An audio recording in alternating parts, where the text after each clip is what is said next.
All right. Very good evening, everyone. I hope my voice is audible.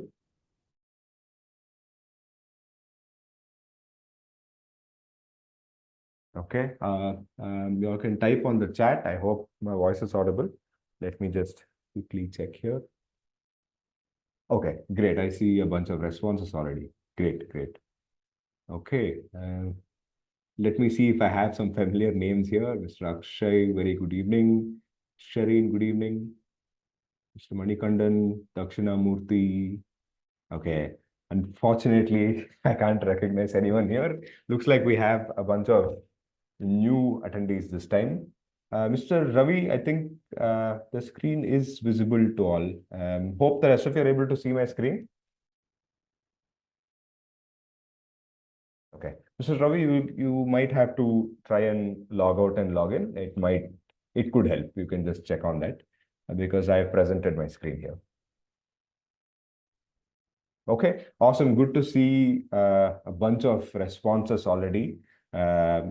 It's always fun to see responses even before we've started the webinar, keeps the energy going. So I would like to mention to you all that we have our speaker, Mr. Kizar, backstage. He will join us shortly. But while we wait, you will have to wait for another 5 minutes while I'm waiting for a few more of our audience to join us. Now, while we wait for the rest of them to join in, I would like to know what is it that you're expecting from today's session. I'm sure all of you got the mailer invite from our end, but in the meantime, I'd like to know how many of you are actually aware of this as a topic. Have you ever come across this in the previous times? And we'd like to hear more from you. So feel free to use the comment section, and I will read out some of your comments as it keeps coming in. Thank you.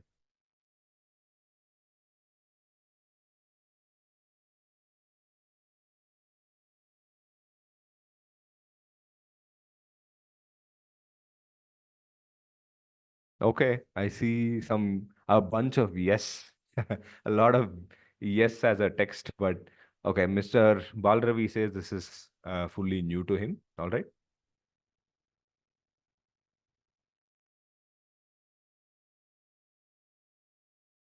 Also, I'm guessing most of you are from the IT and cybersecurity background here.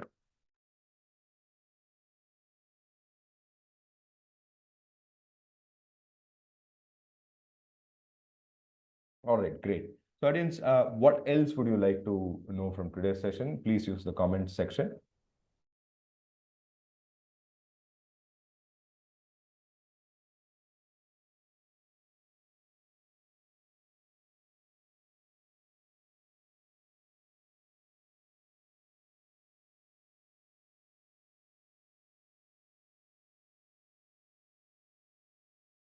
All right, looks like we have a slightly technical question from Mr. Ravi.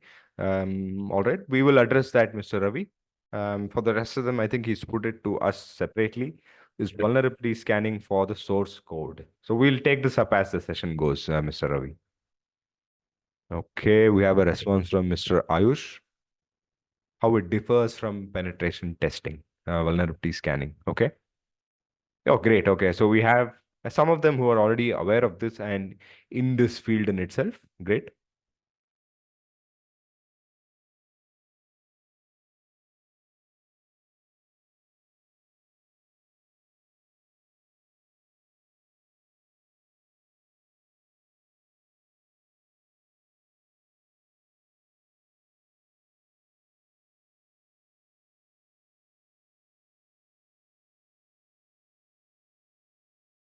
Okay, I think we can get going. Thank you all for joining us today, this evening.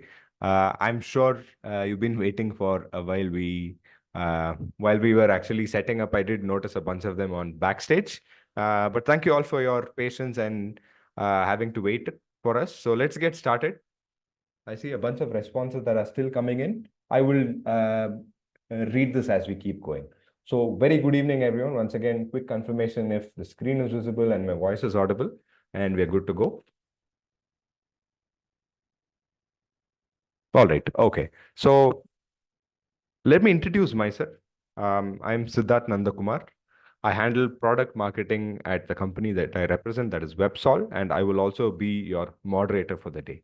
Now, before we actually head into the topic and I hand it over to our speaker, which is going to be the usual, I would like to run you through a quick, short, crisp presentation, a few slides of the organization that I represent and what we do to set the base, followed by which I will hand it over to our speaker post the introduction. So let's move forward.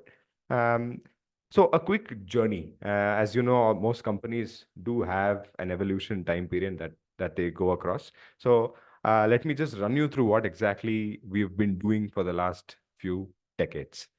So Websol, as we stand today, we were in fact part of the Wipro IT business in itself. We were the peripherals manufacturing division of the company.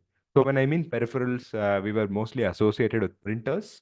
So managed print services as an offering is something that we are well known for in the industry. So over the years, the company actually decided to step out of Wipro and become a separate entity in itself, which later on was known as Wipro ePeripherals, in abbreviation Web Solutions. And in 2017, with the whole digitization demand coming into picture, the company decided to bring in their digital services portfolio.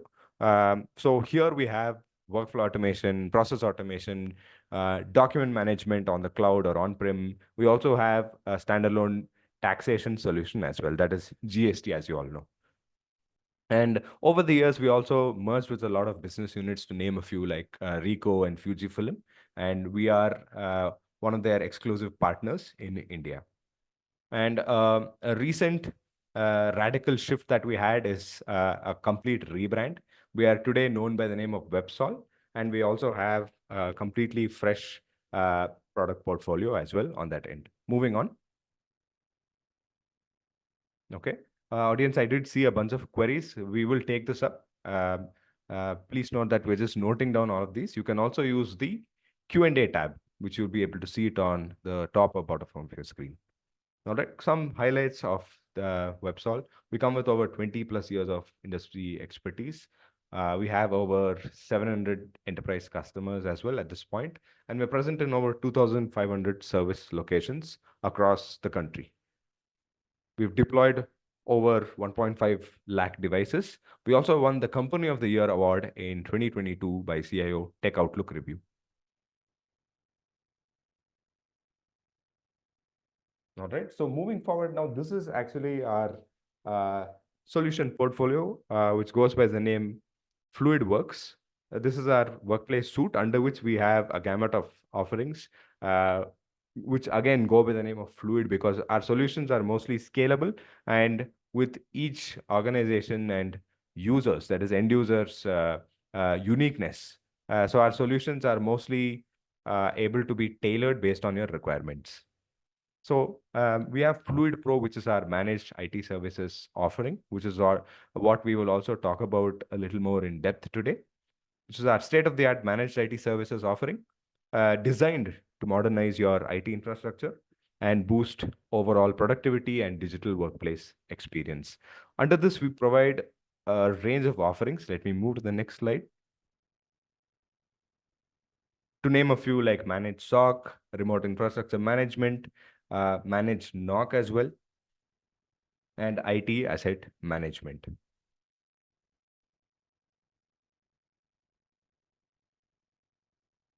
What we'd also be talking about today is cybersecurity in specific. As you know, the topic will deal more on penetration testing and vulnerability scanning, which is what we'll talk about. I'd also like to mention that these are some of the areas that we cover under our cybersecurity management portfolio. We also offer VAPT testing, which is most sought after by a lot of organizations. And let me quickly go back to the previous slides, which I'll not spend too much time on, which we have. We have our other service portfolios, that is Fluid Print, Fluid Map, and Fluid Trail. I'll not be taking too much time over here.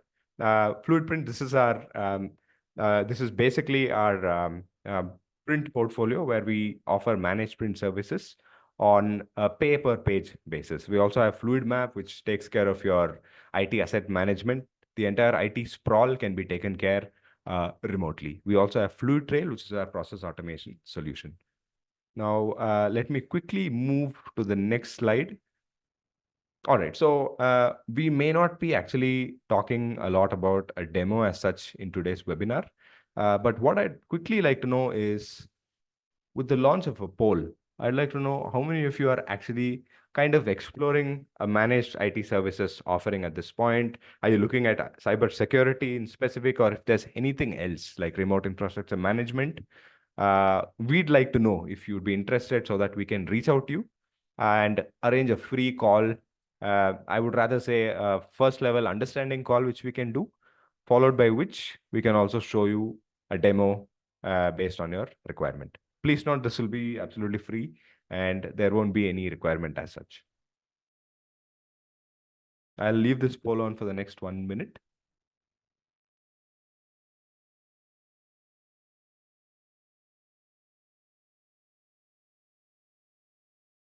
Audience, I'd like to mention we also will be taking up queries.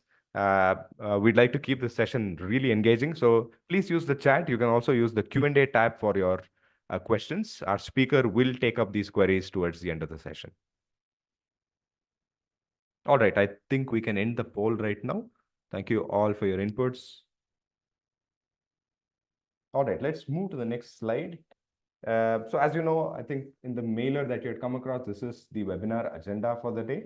And followed by this, let me, without any further delay, introduce our speaker for the day, Mr. Kizar Khan.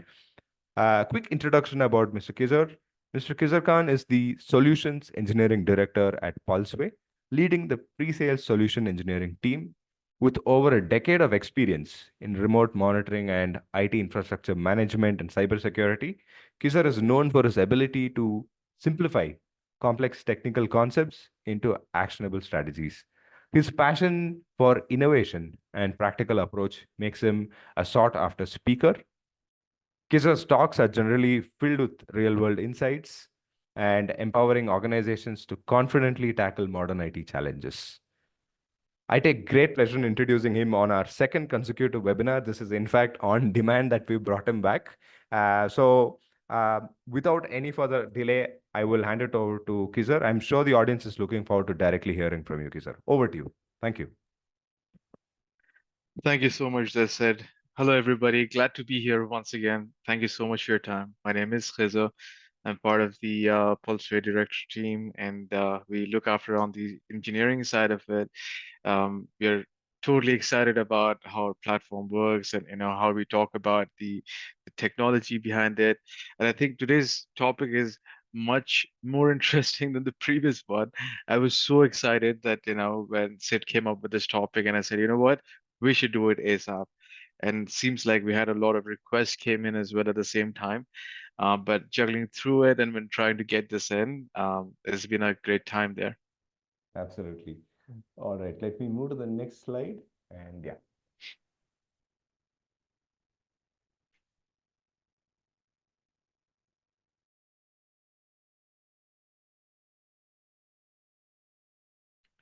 Right. So obviously today we're going to be talking about, what security is, what a pen test looks like, why is it needed, what's the challenges that we have.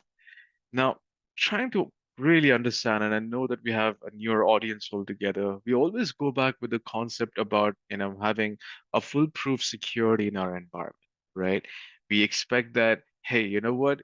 Getting an endpoint security, one, and second, ensuring our, the firewalls are in place and proper rules have been defined altogether. The the whole challenge behind it is that we tend to do as an IT administrator, and I've myself been there and I've constantly done this over and over again. We are aware of what needs to be done. We try to define our firewalls in a way based upon our compliance, etc., that we look at.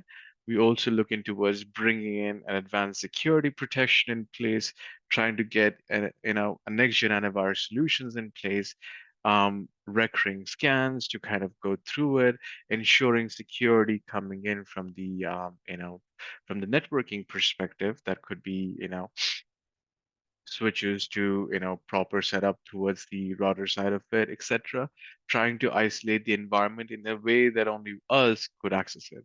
But where does the pen test comes in, right? A pen test fully replicates your, manual testing that we look at. But most importantly, a pen test is needed in order to be able to check how our setup has been done so far. What happens in a real life scenario if somebody tries to, you know, get into the environment, and what are the challenges that come in, and what would be the loopholes to come in? Everything is defined as amazing as possible by all the administrators that we look at, right? But the challenge around it is that we are humans at the end of the day. There is some or the other thing. The ACLs are not being set up right. And this is where a penetration test comes into the picture, that comes into the environment and tries to, you know, um, put in a lot of information and trying to, identify some of those loopholes that come in, trying to see if we are able to extract some of the sensitive data, but not necessarily pull that up, but ensuring that, yes, it is crackable is something that we look forward to. And that's where the pen test comes in. And the exploits that we talk about around it, the pen test as a manual pen tester. Now, just going back a little bit, right? Now we know a little bit about pen testing, but we see that we've got multiple ways of doing it. There's a manual pen testing that's available, and usually as an organization, you do it like once a year or once in 2 years, depending on your organization and the compliances that you've run through from your organization perspective. Now, it's a lot of manual work that we talk about, right? And this is where we're looking into towards what we have as an engineer, and I'm supposed to be CISP certified, CSC certified, and just come in and I try to bring in my set of tools, and sometimes I work a little remote. I do some of the things by coming to your organization and going back and forth to my location to start seeing, extracting, and researching, doing some of the R&D for you, which is more or less a mundane task. I know what I need to do as a pen tester, but I will have to go and input a lot of this information manually by myself. It takes a lot of efforts, actually. And this takes more than about a month or two, when I got a chance to work with multiple customers while I was in the one of the event in Australia, um, with the actual pen testers, we were discussing about it, and we had a hub, where we invited everybody to attend one of the Pulseways pen testing tool, and then they said, hey, you know what? We do a lot of these things as what you guys do it, but it's just that it's faster. Why is it faster? Because the idea behind it is to kind of take away those mundane set of tasks of a pen tester and being able to automate these things in a way that data is really present in a meaningful manner and in a way that can be presented much faster that we look at. And of course, we're looking at more than 30,000, end clients that we're looking into, a lot of managed service providers, partners that we look at, number of tests that have been performed over the globe, in fact, that we see altogether there. To say it, if you could, thank you so much. So here we talk about the identifying the security gaps in an ecosystem. We spoke about those in our ACLs that we look at. The idea behind it is that we're not necessarily just trying to be able to get into the environment, trying to see if you get some passwords hashed out, etc., that we look at, but really we want to go beyond identifying some vulnerabilities, because vulnerabilities can be identified by Intunes for that matter. It comes in with your Office 365 bundle most of the time, right? That is something that you would end up doing altogether. You have got antivirus in place, you have got an EDR, an XDR in place that really looks into what's metric techniques attacks for you. But really, is that how well have we defined it? But the pen test actually goes beyond just being able to get some information about vulnerabilities, but really exploiting them to really show you an impact to the business as to how much it's going to be, and in a detailed way where this could be presented to somebody really technical, but at the same time highlighting this to somebody on a C-suite level, on an exec level altogether, right? When I talk about the tech side of it, it could be the compliance team, etc., somebody technical, such as you guys. And it could also be for your exec team who really wants to understand how well the security is in their company altogether. And this is where it, kind of differentiates between an internal network pen testing and an external pen testing that we look at, wherein we're looking into towards the typical ACLs towards networking side, to the passwords that you have got, brute force attack towards the set of items that we look at altogether. Besides, we're also looking into towards exploiting the framework to also being able to, do some discovery around it and be able to do some enumerations around it, get those, sort of middleman attacks that we look at. That is something that we could potentially do around those tests that we look at. External, of course, we're looking at the website level, PI hit, etc. Being able to connect to that public-facing IP address that you've got, being trying to be able to exploit some data that has been added up onto it, being able to connect to one of the internal side through that to see if there's any loopholes that come in, and being able to present this is what we're really looking to, right? Now, pen testing is great and it's amazing. We need it. We want to do it. Is somebody, most of them will always say that. Why is it needed? Pen testing is required for a lot of reasons. Compliancy is one of it, because of course you get licensing around it and other set various factors, benefits, etc. that come in alongside to it. Cyber insurance is one of the major one. I mean, I will keep everything aside, but I will probably go with cyber insurance around it because I need one. If I run a company or if I manage a company, I will tell my boss that, hey, you know what? We need to get a cyber insurance, regardless how amazing our team is, right? But really, pen testing is required for a lot of companies in terms of compliancy and also towards cyber liability insurance side of things, right? Could be finance to manufacturing, healthcare, insurance again, IT services, oil and gas, government. I mean, really, right? It's impossible to not have something. And every single organization or the side of department or that we look at really does it. They do it, but it's quite expensive. This is where it kind of changes, right? It is so expensive that we only do it not because for our security, but we do it because we want a compliancy around it and be able to get the insurance and get a check mark around it. That is where it comes in. And every company does it, but the cost associated to it is really high. In fact, of having it all together. Next slide, please, Sid. I appreciate your time there, Sid.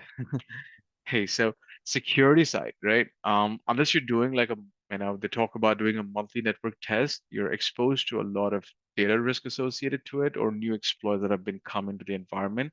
This actually goes back to our previous slide because we always enforce doing a pen test on a basis of the compliancy versus the security that we look at. Because when we think of security, we think about, hey, I have isolated my environment XYZ and I've defined it all together on my network level. And on the other side of it, I've got my EDR, I've got my email security, I've got my um, you know, problem solving techniques that I've added up, defined specific set of rules altogether. But the reality is that we have done it. We are unsure as to how well we can do it. And that's why, since it's expensive, it mainly focuses upon the other side of it. But the reality is that pen test needs to be done more often than the other ones that we look at. More than probably it's a contradictory statement or an arguable statement that we look at. Pen test is more important than a vulnerability assessment. People tend to do a vulnerability assessment scan towards listing out apps and their vulnerabilities, etc. But really, the idea behind it is to, yes, we have a vulnerability, and how fast somebody could come in and be able to break some of those things that we look at. And this is where the pen test comes in. There are also is network pen testing that we look at, allowing you to start out with some of these network changes that come in with potential open risk. And of course, having a annual set of options is really not enough because the exploits keeps, increasing and newer ones come into the environment altogether that we look at. So, um, as you can see that, of course, we're looking at about 97%, 97 of high risk exploits were like in 2023, and new exploits came in about 267 or 265 altogether around it. This is all about the data that we have noticed and encountered with it, and we really focus upon the antivirus and endpoint security and account ACLs around it that we see there. So of course, there we go. We think about having a manual or automated way of doing a pen test on a monthly basis, leveraging around a lot of various things that we look at altogether. Alright. Okay, so Kiza, while you're at it, Yeah, I think you should take a breather because you've been talking for a while. I'm going to launch a quick poll for the audience here, okay? So absolutely. yeah. So audience, I hope you're able to see this on your screen. Please note that this is actually a single choice. We also have a couple more polls that are coming. Which area do you feel is most vulnerable in your current cybersecurity setup? I will leave this poll on for the next 1 minute, and we'd like to see maximum engagement on this audience. So let's leave this poll on for another minute. And okay, as I see, network security was a given. We also have application security. All right. We have about 20 responses. Can we have another 10?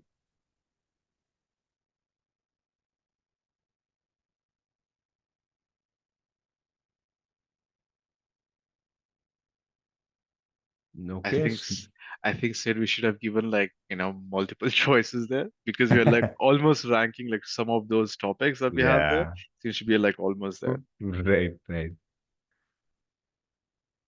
Okay. And all right, I still see a bunch of responses on the chat audience. We will answer them. But I'd just like to mention you can also use the Q&A. That way we can keep track of all the queries as well. Okay, I will end this poll and I'll just share the results while we anyway spoke about it, but here are the results. So I see that network security as a given is the most vulnerable, as you all can see. Then that's followed by application security as well. Kizar, would you like to add something to this if you'd want to? For sure, absolutely. On the poll side of it, right? Yes, yes, yes. Specifically, it's such an interesting topic. Honestly, it is more interesting than the slide that we have that I think of. This is perfect. Whoever thought about these questions. So networking, do you want me to run through the network security or the app security side of it? I think we Uh, also have a question. Questions, yeah, well, that's okay. I think those we can take up towards the end. But I'm just Mhm. going to quickly check with the audience. Audience, is it okay if Kaiser talks about network security? A couple responses, if it's a yes or no, will help us to go forward.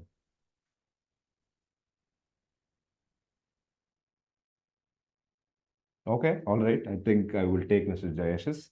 Yeah, you can go ahead, Kaiser. Yeah. And I also found an interesting question that also relates to one of these network security side of it Okay. that we look at. Now, the most vulnerable side of things, and I think the audience is absolutely right about it. Network security is one amongst the top that we look at because you know, it's like the start and the end at the same time, while keeping the application side of it or even the endpoint side of it as a secondary aspect altogether, right? Um, Network security, having things to be configured around things, and of course, there's a lot of flaws that come into the picture altogether. We sometimes tend to, keep up those most common ways to add up is passwords or saving these passwords. In spite of having some amazing, incredible set of password phrases, we tend to keep it sometimes in an Excel to a place where that's not needed while it's been shared across, etc. Or sometimes just having a weak password, thinking that the network is isolated enough. Weak passwords tend to fall on to that category altogether. Sometimes it's also the outdated softwares that we look at. It could also be on the network level is the firmware that we look at on the networking side, ensuring that we have the firewall updated, ensuring that we're keeping a track about what updates have been released on the switches or the router side, what we have on the APs if there's any possibilities depending on the models that you have, keeping a track around it, per- you know, particularly around the on the networking front is quite important. We also look at flaws towards hardware, right? The way it's been designed, etc. That we look at how well have you defined it. Misconfigurations is what comes in the picture. We tend to put something really nice around things, but there are times that we tend to not configure it right. So ACLs is something that we always talk about access controls, that is something that we look at all the time. Something that we always miss out, that very little thing that we look at, we tend to miss things out around it. And of course, it goes back all the way towards somebody having access to it and not knowing if a new account or a new endpoint has been connected to an environment. That becomes a challenge that we see. And of course, we're looking at the endpoint protection side, vulnerability side of it. When we say endpoint protection, I will think about it as a machine, could be a server or a VM or maybe a desktop that we look at of an employee, right? Where it could be associated towards phishing, to could be like an insider attacks, threats that we look at. Maybe like a trusted employee, could probably harm the organization in a way of bringing something in it that kind of collapses the entire stability of those computer systems that we have there. And of course, we're looking at those applications that are present on a machine altogether, not knowing as to, how, whether if it's been patched enough in a way, because a lot of applications tend to have their own set of vulnerabilities coming in. Ensuring that it has been taken care ASAP is something that we look at. Ensuring that you as an administrator have visibility around items as to what set of devices you've got and what set of apps do we have, what set of configurations that we have on the machine, and has that been looked upon in a way that gives you a full-blown visibility around it. That's something is a challenge there. Of course, thereby bringing in those zero-day attacks, which is, of course, we look at, application security side of it. App pen testing is one of the things if you're building your apps on your own, and if you've not leveraged application pen testing around it, then it is going to be a challenge. During the initial phases, of course, you don't necessarily need it, um, but really as you progress, and at a phase where it can be shared across, the idea behind it is to ensure that you go through those application test testing so that you could share your code, sign up an NDA with the people when you do it. Do not forget about it, but ensuring that you allow them to be able to exploit it to see what would be some of the vulnerabilities. There'll always be something.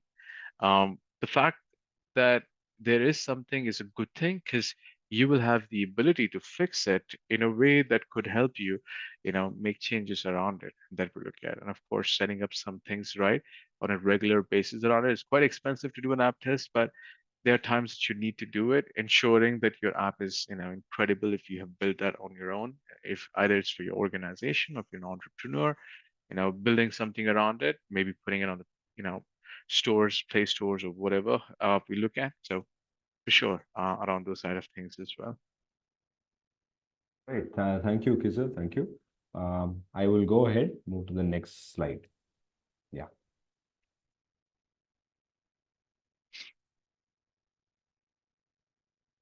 What's the most regulations required for an annual pen test?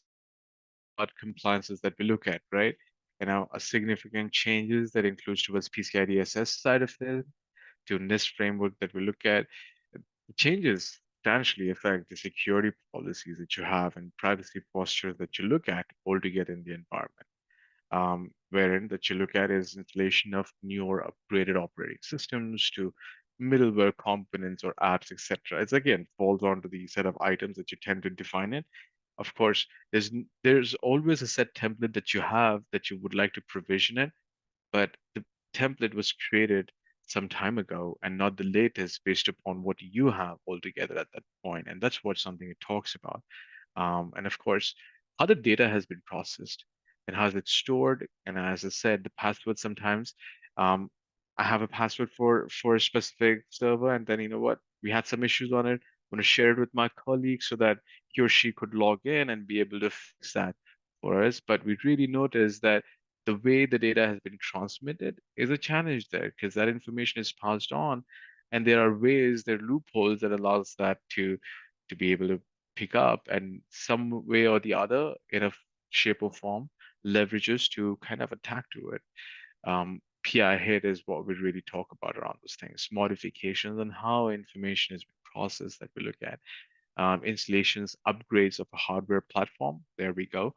Firmware is something that we look at because hardware, depending on what hardware that is, We need to ensure that when it's upgraded or when it's added, we don't do it because for the sake of just updating it because it's part of compliance, but just ensuring that we get it done at the earliest before it goes live is really important because this really, gives you possibilities to do these regular annual pen testing along those lines as well. Of course, modification of cryptographs, services to, controls of privacy and control that you look at. This is something that comes up, the whole framework that we look at. Anything that you change basically requires an audit or, significant changes around it that you would require all the time around that.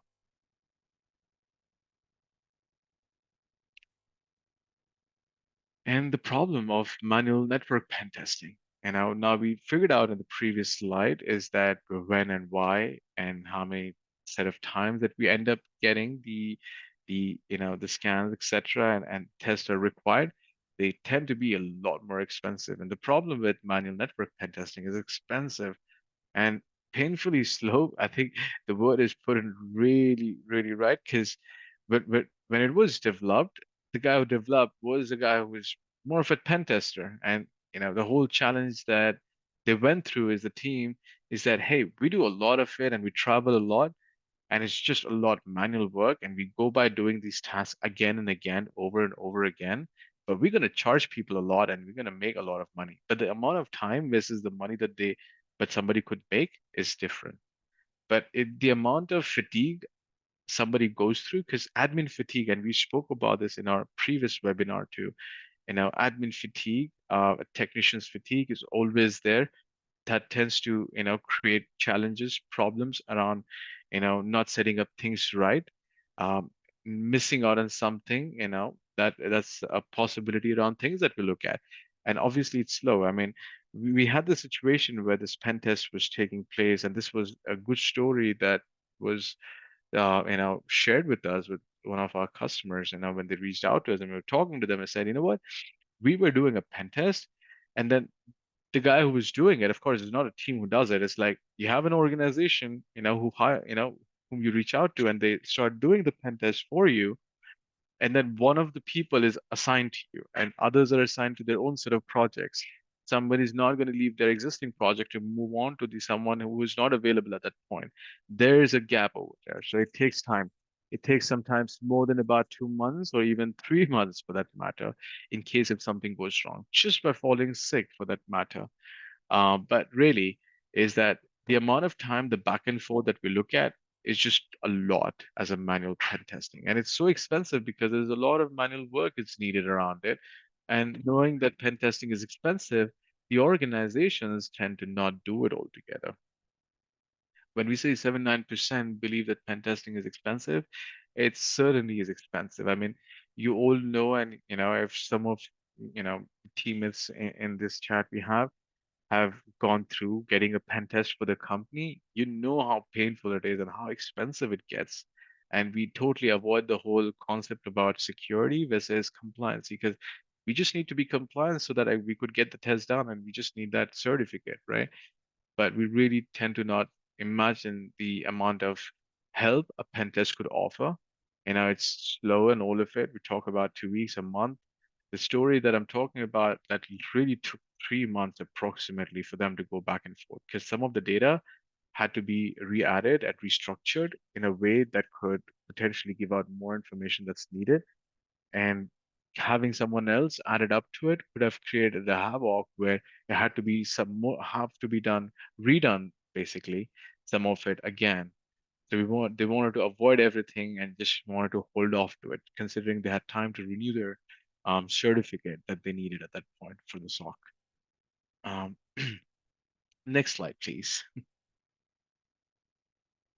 What's the solution? Well, the solution is pulse race pen testing that we look at. And of course, we're not the only one, but we are the one who started off with it because when we is, seeing this whole ideology behind it, we notice that the amount of importance that we see around why it's needed. Pulse always stood out to be more of security-led product. We always felt that security should always be a priority, and we ensured when we launched ourselves back in 2011, we always thought that security will eventually be the biggest thing ever, regardless of what happens, how the environment and how things change.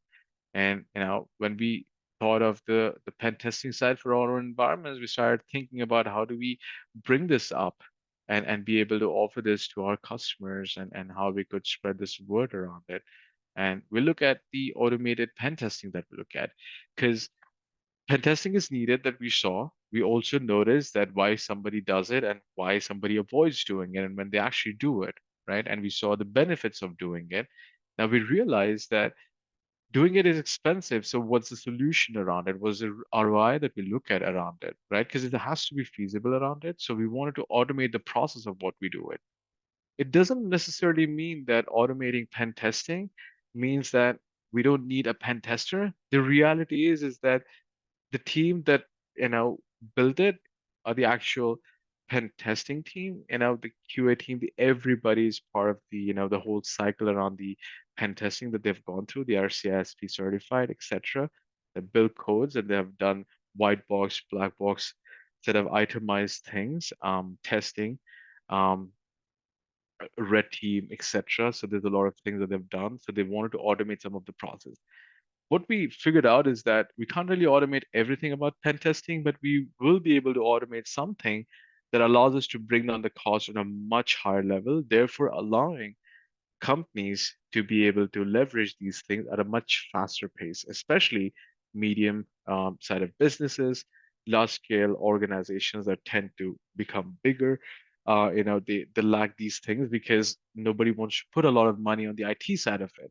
The cost of owning up the IT is just too much, and people think a lot to kind of invest around things. And having something automated with a less cost is valuable to every single organization that we can think of, allowing you to have a fastest way to get these reports in about, sorry, a pen test can be completed in about 6 to 8 hours.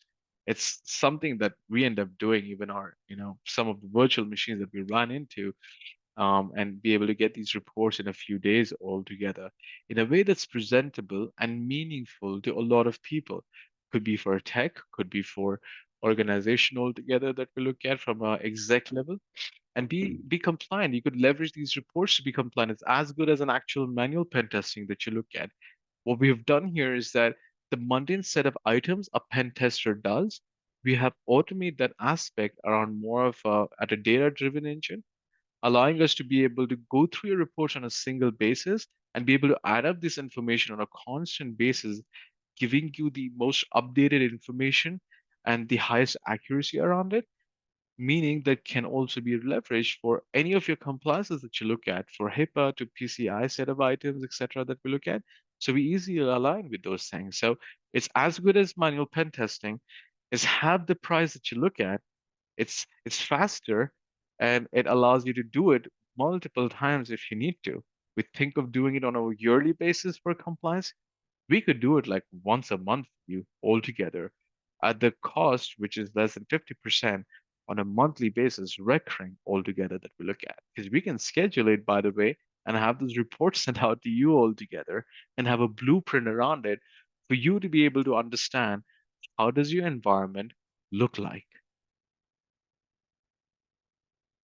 Next slide, please. Thank you All so right. much, by the way. All right, great. Okay. So it's that time where I give you a short break. I'm going to launch a poll.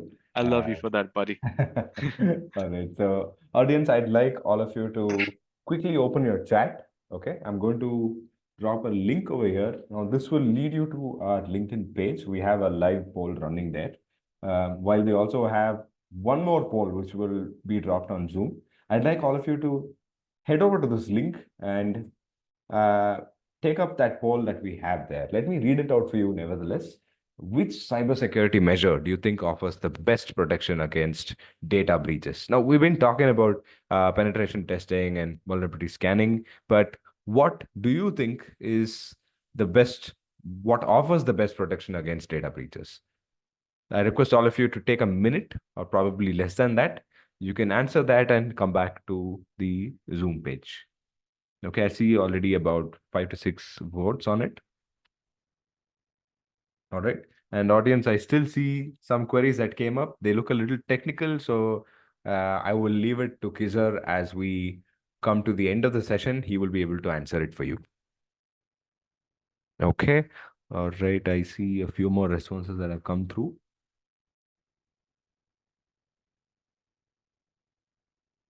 All right, okay. And on a side note, those of you who would like to see more of our content on LinkedIn, please feel free to follow us, drop a follow, and you will be updated timely with our posts. Okay, so once you're done with the poll, I think you can head back and we will get going. Just a minute. All right, okay. Yeah, so Kizar, over to you. I've moved to the next slide. Awesome. Thank you so much there, Sid. So the pen testing, Pulseways pen testing platform is built by the ethical hackers that we look at. And of course, we spoke of these. The pen test, sorry, is equivalent to hiring a team of, having those CCPT set of people or OSCP or OSSC certified consultants altogether. And these guys who built it are actually the ones, every single one of them, who have got decades of experience around it that we look at altogether. And of course, certifications that are present and available that could potentially give you a better understanding around it, can be shared across, etc., depending on those NDAs, etc., that we look at altogether. And the fact remains the same. The ideology behind that is always the same that we look at, having something to be dealt with and who is there and who's responsible for it and how can it actually be done around the pen testing side of it. And indeed, it's been built by the people for the people that we look at for the challenge that they have found out as a market stretch as to, the challenges and where the whole pen testing comes to the picture. Awesome. So I think that brings us to the end of the presentation, right, Kizar? Yep, it Awesome. certainly does. Okay. Thank you so much for that wonderful presentation. So I'm just going to quickly check with the audience since we have a little more time that's still left on our watch. Audience, would you like to see a short glimpse of the platform or how about we take up the queries? I will leave that. Kizar, what about you? Would you like to run through a short demo or shall we just take up the queries? I think we have some queries. Okay. Considering the time that we have, let's Right. go through some of the queries there Okay. that should give us some of the understanding around it. Would Sure also thing. like to highlight some of the things as to how it actually works. So that kind of simplifies the whole process that we look at. All So right. let's Okay. go by with some of the queries, and I would like to add something to it. Sure. Okay. So let me read them out for you. So there's one query that's come from Mr. Ravi. Is vulnerability scanning for the source code? So when you're looking at a source code of an application that you look at, so this really falls onto an application pen testing. Now, this is required by a red team that we look at. It was one of the services that we used to offer, but based upon the amount of demand that we have potentially paused that for now. However, if you're looking to do more on the source code scanning and be able to do some pen test side of it, that's going to be more of an app pen testing that will be required by a red team, basically connecting with an organization who can actually help you do that by, of course, signing up the NDAs, etc., for the code altogether, and getting that done from there. Okay. Awesome. I hope that answers your question, Mr. Ravi. Moving to the next question from Mr. Hari Prasad. Cyber warfare is today's environment. What action do you propose to take to ensure security? Ensuring security towards the cyber threats that have been arising every single time. Of course, pen testing is one of the crucial one that we'll talk about, but keeping the pen testing aside, ensuring a lot of things are, set up right, indeed, right? Because we look at around the vulnerability side of it, the applications that you look at, you need to ensure as to how your environment is set up and how much amount of information are you willing to send out of the environment of an organization. If you're a company of an organization, if it's a mid-scale, small scales SMBs that we look at, or an enterprise, you'll always see that largest enterprises usually tend to have a lot of things set up. But really, is that the challenge behind it is that how much of the data are you willing to give out to the public network altogether, and how much is important? Having local connection internet or intranet that we look at, defining rules where the how much amount of information can go out, defining what level of access that each employee has to how much amount of data that they can share it on public basis when they are in the office network altogether, ensuring that we patch those hardware vulnerabilities on the networking front to always ensuring that your machines are reliable, saying that they are patched in a way towards the latest, especially not ignoring those security patches around it, not leveraging tools that are outdated just because they are available, ensuring that we have additional methods in place, mainly following the Meteor or metric technique framework is one of the go-to way that we look at, is something that I would recommend. Okay, great. All right, we'll move to the next question from Mr. Akshay. How will you deal with zero-day exploits? I think you had come across this. Yeah, zero-day exploits. I Yeah. mean, I totally forgot the name of the founder who actually came up with the zero-day attacks. We didn't even know what a zero-day attack was a few years ago, right? Um, the zero-day attacks is usually leveraged based upon any of the vulnerabilities that are available in your network or in your environment altogether, I would say. Advanced persistent threats is where these zero-day vulnerability attacks tend to happen because they try to exploit some of the applications that you have that are most vulnerable because they connect to the internet and how much amount of information can go out and how much of an inbound traffic that it can allow it. So usually applications you need to be cautious about is that the outbound traffic is it's okay to have, but of course there's a chance of PI hit, etc. that we look at, data leakage that we look at, but really is that how much amount of information are willing to bring in inbound. So you have to be cautious around inbound traffic, especially around the zero-day attacks, ensuring that you not only have an antivirus solution, please do not rely upon just an endpoint security. Always rely upon an EDR-based solution because that it can do more of a behavioral analysis for you around it, ensuring that it does statistic analysis towards data being driven from multiple endpoints, the EDR, XDR side of it, ensuring that, if possible, leverage an MDR service or a SOC tool, a security operations tool that could inculcate data for you from multiple ways. Because as an administrator, you might be able to get data from multiple tools, emails, alerts, multiple dashboards is great to have, but really having a single tool in place that kind of fetches a lot of this data into one single dashboard, giving you a higher visibility around it, ensures that you have set things right.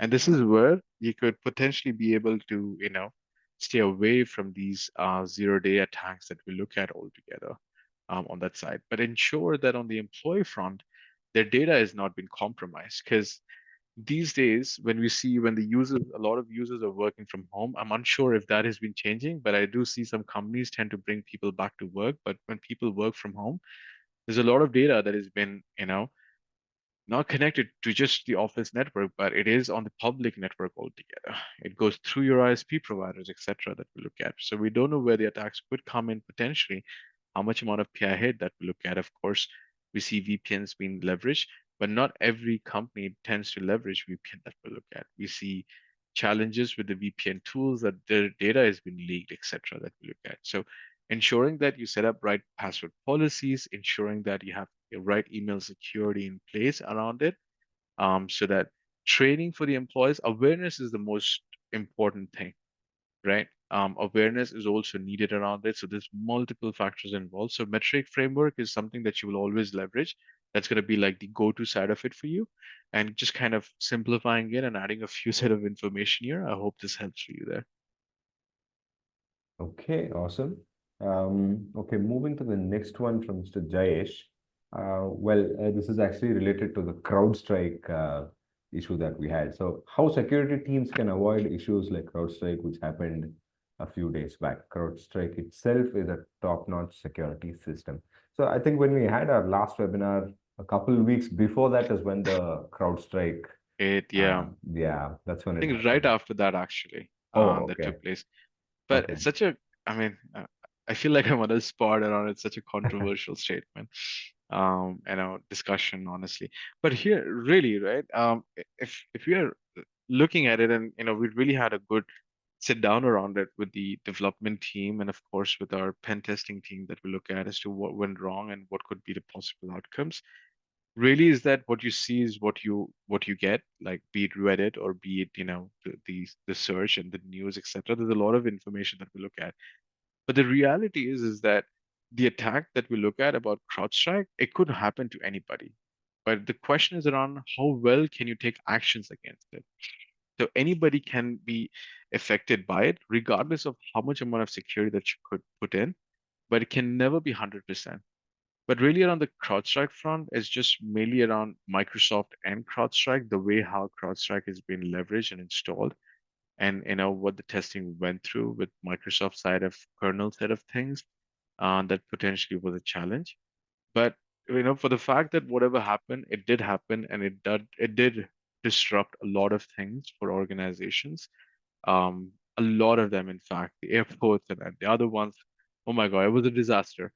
But the fact is that the company was able to take necessary steps and ensured that they were able to get this up and running at the earliest. I know it took a little bit time, but the challenge was so big. It wasn't an attack though, but it was just more of the application dependencies that were associated towards on the OS front and also towards how it was leveraged. So I mean, really, it's a bit controversial there, but the action was amazing, incredible. The company was able to get that rectified at the earliest. I know it took it a while, but they ensured that these steps were taken. And this is an interesting topic and such a learning for all of us that we look at, right? Because the attacks will happen. There will be flaws. There will be something that would tend to happen. Is how, as a company, you take those necessary measures as to if something goes down or something breaks, what are the measures that we take to fix this thing? And it's an important lesson for us to learn from it, to be able to define it within our own organizations that we look at. Totally. That was so well said, Kishore. That was really nicely said. All right. Next one, I think this might be the last one. Share it. How can I automate manual testing for a specific situation? I have a target application with a Node.js frontend and a Java backend that is fully developed with a REST API. There is one API endpoint that is vulnerable to server-side template injection. How can I automate testing for this vulnerability? As a very good question. Again, this will fall a little bit towards the application pen testing side of it. Sharon, I see this question. It was an interesting one. I wanted to answer this like some time back, but it's crucial the way you've defined it. You kind of leverage a lot more on the location where it's stored. But if you're really looking at the actual application, if you want to do some app testing around it, that would be more beneficial around that. However, on the level of the networking front, because you've got API-based integrations around it that is coming in, and the tool is located somewhere. It's how somebody could potentially be able to get into that tool is what matters. Um, our automated pen testing tool, which is a network pen testing tool that we look at, it could scan the environment for you. It could scan anything and everything that's associated, be able to do some host discoveries around it towards how we could connect to it. However, an actual application that you've got, uh, sorry, that would be a challenge. That is something a bit of manual pen testing will be required because that's an app-based pen testing that we look at. Some of the things, and this is to kind of add things around it as to what would be some of the enumerations that we look at, right? It could be more on the lines of different set of ways that has been exploited. What happens with the lateral movements, post exploitations that we look at. We're looking at being able to leverage like Hashcats around the password side of it. The API token that you have got could be hashed out in a way that could be leveraged sometimes, depending what level of API. Talking about the APIs that has been leveraged to integrate around it, ensuring that we aren't using the basic method or methodology of API code. Instead, we're using more of an itemized token base. I think that is what has been leveraged here, which is amazing if that is the case. That's something that you could potentially look at. We're also looking on the Pulseways pen testing side around the framework exploitation as well. This could be on the, um, commercial and open source exploitation framework that could potentially be able to discover and validate some of the policies and be able to exploit it. We're also looking at Microsoft PowerShell modules that could be leveraged to do some pen testing around it, to be able to leverage the host device and be able to run that. Python-based exploitation agents that are also being empowered and added up to it. We could easily extract passwords, text from even the memory that we look at. So that's something that we look into all the time. DNS hacking, poisoning, dumping those credentials on those accounts, etc., that we could potentially use. We could do discovery and enumeration side of it as well.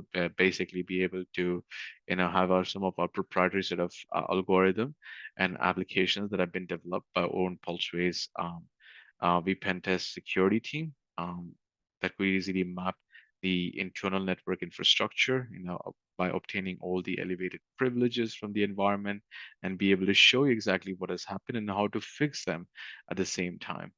Of course, discovery and something that we do around being nmap to extracting some metadata around it, something that we do as well for PFCOA is something that we do.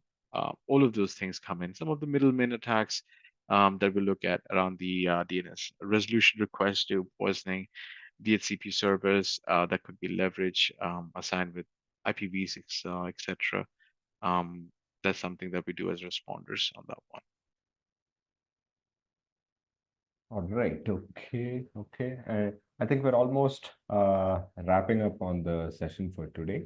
This is one last question from Mr. Ravi. How do you mitigate from an SQL injection? A SQL injection, how do we mitigate around it? That's an interesting question that we look at. Are we referring towards MySQL side of it or just the Microsoft side of items that we look at? I think it's just the SQL end, looks like it. Mr. Ravi, would you like to add something to it? If you're still around, that is, let me just check.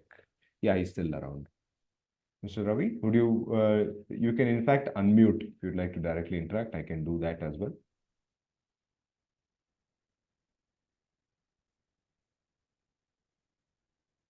Okay, from MySQL server. Yeah. Yeah, so that would be for Microsoft SQL that we're looking at, servers that we look at. Key things, right? I mean, it just goes back to the typical itemized items that we look at. I think for the SQL databases that we look at, in a way, how we could, to prevent these attacks that we look at, is just ensuring that we've got, proper monitoring of those applications in place, how the data has been inputted and how we tend to communicate around these things. Also being able to maintain these databases in a way with fully patched softwares, ensuring that security patches are in place, etc., that we look at. Defining role-based access, ACLs, again, restricting access to people in a way, how much is needed, how much is not, how much can be accessed towards the actual code that we look at, defining of those denial URLs that we look at altogether, ensuring we have got the right set of passwords. These are some of the major set of items that you could potentially look into, especially ensuring those prevention towards those SQL injection attacks that we look at. Okay, great. All right. So audience, we are actually wrapping up, but let me just quickly check with all of you one last time. If there's any further questions, I can also enable the unmute option for you. You can directly interact with Kizar. If there's anyone, you can just use the raise hand feature or drop a yes on chat.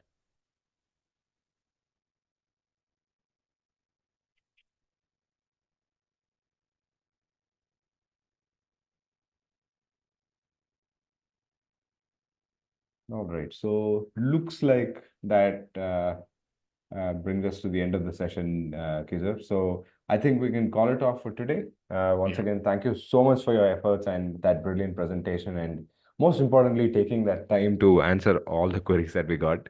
So thank you so much, Kizar, for that. Hey, I totally appreciate everybody's time. Of course, if you've got any questions, please reach out to Sid, WebSol team. We'd love to answer some of it for you. And Absolutely. thank you around the Node.js side of it. And I'm going through the reference topic as we speak. It's amazing. Some learning from that side to see how the template injection works and probably see if there's some automation that could be leveraged. Probably give you some insights around that too. Awesome. Appreciate it, everybody. Awesome. And audience, thank you so much for being a great set of audience today. I think the engagement was great. We look forward to seeing you on our next webinar. And in the meantime, those of you who've shown interest for a demo, we will reach out to you in the next 1 or 2 working days. And you can also expect this presentation stream link and a few other detailing in our post-webinar mailer. On that note, thank you all and have a wonderful evening. And Kizar, thanks a lot once again. You have a wonderful evening too. Yep. Thank you so much for your time there, everybody. Look forward to meeting you once again in our future webinars. Have a Absolutely. wonderful weekend ahead. Bye bye. Bye. Bye-bye. Bye, guys.